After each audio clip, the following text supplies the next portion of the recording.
ZTE was in London last week to talk to the press about its ambitious global handset strategy. The next 3 years, the Chinese handset manufacturer hopes to be one of the top 5 vendors in terms of volume, and within 5 years, it hopes to reach top 3 status. The company has already been pushing out Windows Mobile handsets, and they're eyeing Win 7, but the firm is also very keen on Android. Why?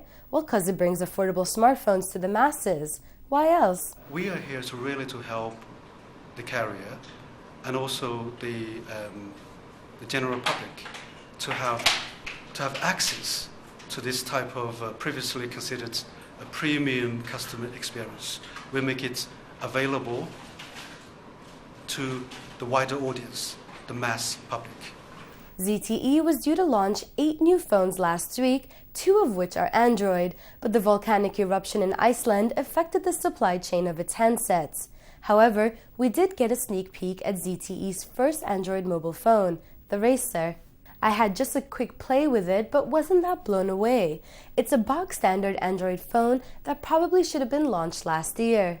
The smartphone runs on Android 1.6, but they did say it will be updated to 2.1 eclair when it ships. The camera is underwhelming at 3.2 megapixels, so roughly the same as the iPhone, but much less compared with other smartphones. The cost-competitive device has a mere 2.8-inch QVGA touchscreen.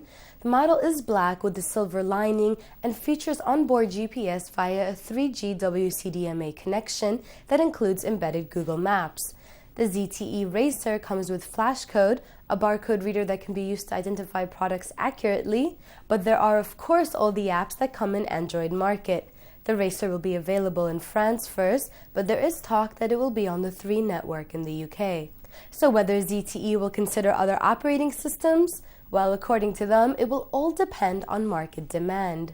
We have active R&D programs targeting different segments requirements. And as to when to bring it to the market, that is largely driven by the market consumers' needs. If the consumer is demanding for one part type of product to meet their requirements, we will prioritize that, including Android, Win 7, etc.